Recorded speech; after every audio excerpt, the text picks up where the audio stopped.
વડોદરા શહેરના કિસ્મત ચોકડી પાસે છે એક ડોગ એટલે કે કૂતરો બીમાર અવસ્થામાં હતો. સ્થાનિક નાગરિકો દ્વારા તેની સારવાર કરવામાં આવી છે. સ્થાનિક નાગરિકોએ જ એક સંસ્થાને કોલ કર્યો અને ત્યાં ઘટના સ્થળે બોલાવ્યું છે અને આ કૂતરાને સારવાર માટે લઈ જવામાં આવ્યો છે.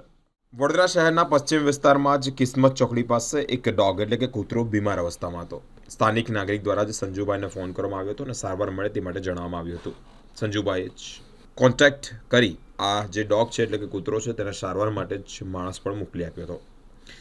સાથે જ આ કૂતરાને હોસ્પિટલ ખાતે ખસેડવામાં આવ્યો હતો. સ્થાનિક અફજલ મલેકે જણાવ્યું હતું કે વહેલામાં વહેલી તકે જાણે સારવાર મળે ને તે સ્વસ્થ થઈ જાય તે માટે જ છે. અહીંયા સ્પાર્ક ટુડેની જે ટીમ છે તેની કામગીરીને બિરદાવવામાં આવી છે. કોઈપણ વિસ્તારમાં આવા પશુ પ્રાણીઓ જે બિનવારસી હાલતમાં હોય કે બીમાર હોય ત્યારે સારવાર મળે તેવો આપણે સૌએ પ્રયત્ન કરવો જોઈએ. સવારે મેં વર્કશોપ ખોલ્યું ત્યાર પછી મેં જોયું બાજુમાં કૂતરી બહુ બીમાર હાલતમાં હતી અને એના નાના નાના બાળકો પર છે. તો આપણે સોનલબેનને ફોન કર્યો.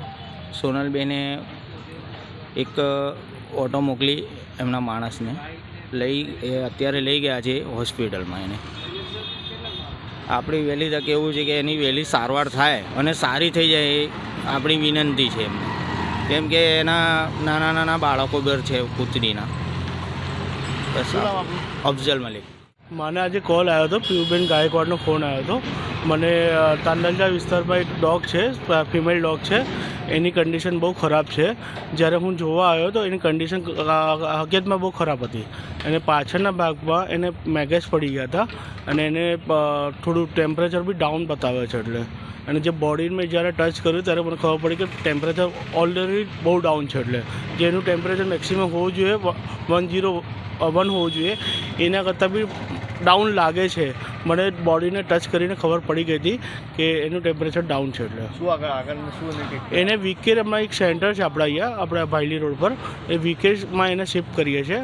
જો હવે એનું રિપોર્ટ કરવો પડશે, પછી આગળની કાર્યવાહી શું થશે પછી ખબર પડશે. રિપોર્ટ આવ્યા પછી જ એને ખબર પડશે. કુદીના નાના નાના બાળકો પણ છે.